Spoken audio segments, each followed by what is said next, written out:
Welcome back. If you've just joined us, you're watching the news at 10 on Channels Television, coming to you live from Lagos. A reminder of our top stories. Former President Olusegun Obasanjo again writes open letter to President Buhari over the state of security in the country, says the nation is close to a tipping point. 39-year-old man shot dead allegedly by operatives of the Special Anti-Robbery Squad in Lagos. Police claim killing was carried out by suspected robbers. People's Democratic Party and its presidential candidate Atiku Abubakar present 48 video exhibits before the election tribunal as evidence in their petition against President Buhari's victory.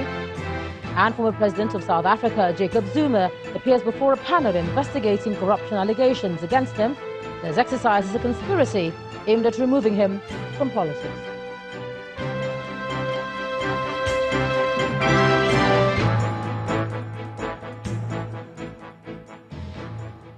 For more information on our top stories and others, please visit our website, channelstv.com.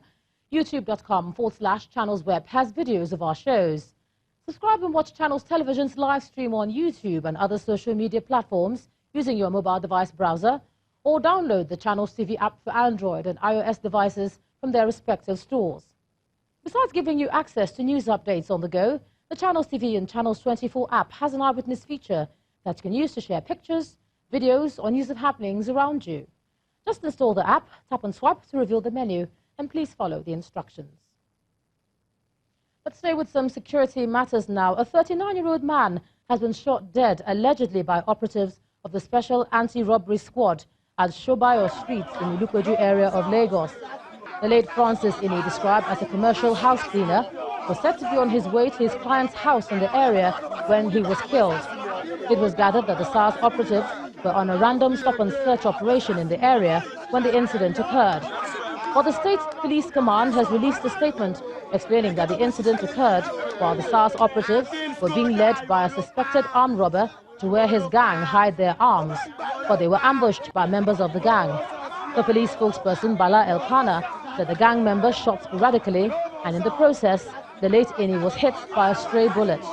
He added that some of the suspects were responsible for a number of robberies in the area and have been on the watch list of the police. And from security, we turn attention to the judiciary, where some lawyers under the aegis of the Anambra State Indigenous Lawyers Forum staged a protest outside the premises of the South Africa High Commission in Victoria Island, Lagos, today. The protesters condemned the killing of the Deputy Director General of the Chartered Insurance Institute of Nigeria, Mrs. Elizabeth Ndubisi Chukwu. After protesting for over an hour, a representative of the High Commission spoke to the group through the locked gates, invited the leaders of the protest into their building.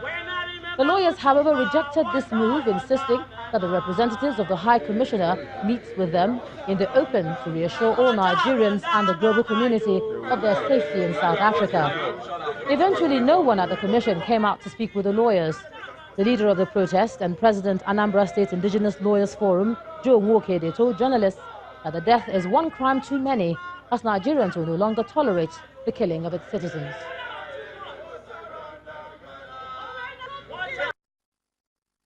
A city that ranks as one of the most civilized cities in Africa, and they've not come up to tell us what killed that woman till now. She's not a drug baron. She's not a hustler. She went there for a legitimate event, conference, well organized, known to their embassy, known to their people, known to their government, for African insurance of this or whatever they did there, conference, and that woman died. That was actually the height of this injustice, rascality and illegality and the bestiality from South Africa, and we can no longer take it. They might think that we cannot do anything, but we want to send a strong warning to them. No country has monopoly of violence. They cannot treat our people as paupers in South Africa. Nigerians are not beggars in South Africa. Nigerians are not hopeless people in South Africa. The presidential candidate of the People's Democratic Party, Atiku Abubakar, and his party have tendered video clips which were produced by the media advisor to the petitioner, Mr. Segun Shoumi, to prove their case at the tribunal.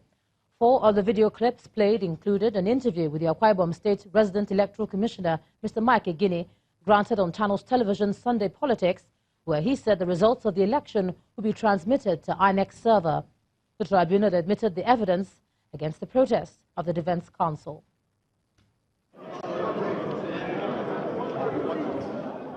The tribunal was filled to capacity as the PDP and its presidential candidate presented 48 videos before the tribunal to prove their case. In one of the videos, an army official is seen on Channels Television denying Buhari's claim that his West African school certificate was with the army. Another one showed INEC chairman Professor Mahmoud Yakubu on Channels Television meeting with members of computer professionals and practitioners in Nigeria and expressing hope that electronic transmission will be deployed for the 2019 general elections. Under cross-examination by INEC's lawyer, Mr. Yunus Usman, Mr. Atiku's media aide, Segun Shoumi, admitted that the 4 video clips played were recorded before the February 23, 2019 presidential elections. He was further asked if he was aware of an interview on Channels Television by the INEC chairman on February 5, 2019, where he was said to have declared that electronic transmission of results would not be used for the 2019 general elections. Mr. Shoumi answered that he would possibly have the clip. He also repeated the same response during cross-examination by President Buhari's lawyer, Dr. Alex Izinyo. Attempts by Dr. Izinyo to counter the claims of the petitioners by playing the video made on February 5, 2019, with the television and video player earlier used by the petitioners, was opposed by the petitioners. The Petitioners' Counsel said although the video was not pleaded as part of President Buhari's proposed exhibit, he would not object to the playing of the clip on the equipment provided by the respondents' teams. Dr. Izinyo then asked and obtained an adjournment of the proceedings to enable him produce his equipment on Tuesday. The tribunal subsequently adjourned the matter till Tuesday, the 16th of July, for the continuation of Shoumi's cross-examination. Although counsels to INEC, President Buhari and the All Progressives Congress declined speaking on camera, lawyers to the petitioners react to the day's proceedings. We are very happy with the ruling of the court admitting all the 48 video CDs that we applied to tender. We are very happy with this milestone. Hearing of the case continues on Tuesday, the 16th of July, with the cross-examination of the media aide to Mr. Atiku Abubakar. Away from legal matters now, one of Nigeria's topmost industrialists, Chief Oladele Fajemirokun, has unveiled his book titled The Making of Me, An Odyssey in Business. The event, which held in Lagos, brought together people from all walks of life. The Making of Me is a rich compilation of Chief Fajemirokun's sojourn in the world of Nigeria's entrepreneurship and boardroom policies.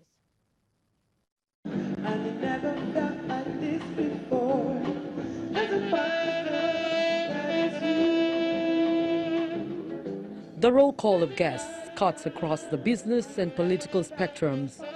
Also in attendance are family members and friends.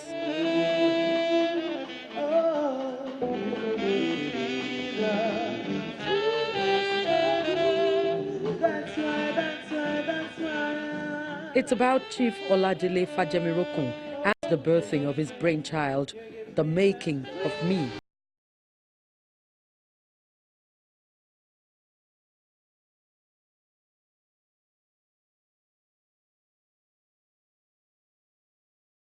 One hand is a compilation of his life's journey.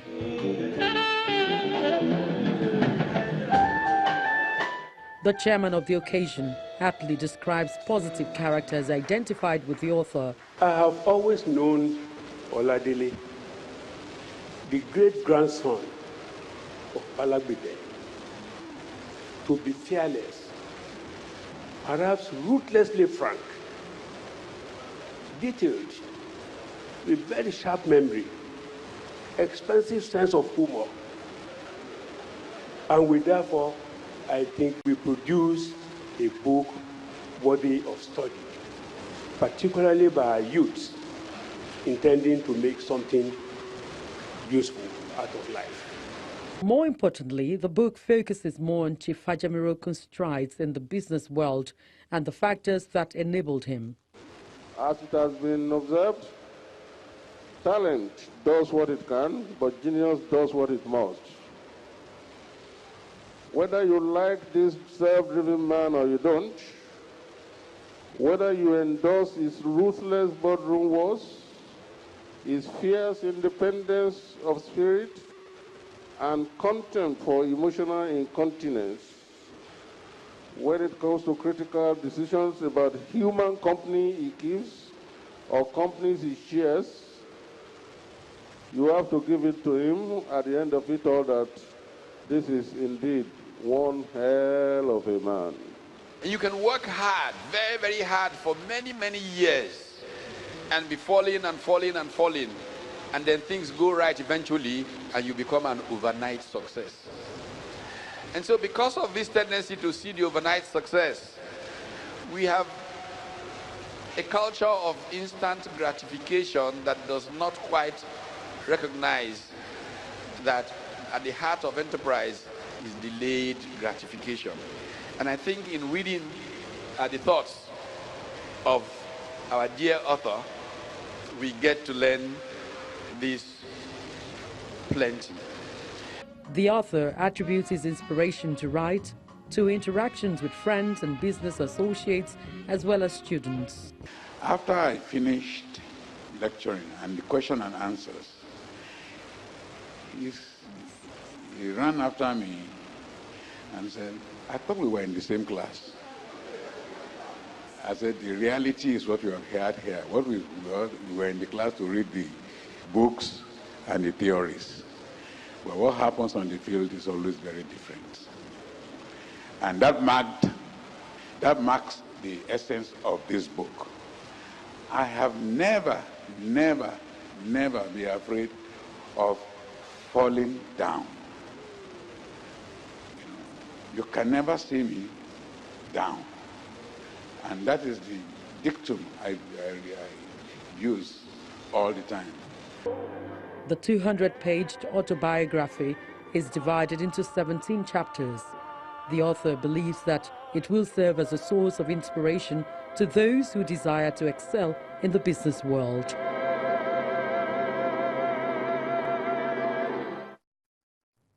When the news at 10 returns, Nigeria's inflation eases for the first time in 2 months to 11.22% in June from 11.40% in May 2019.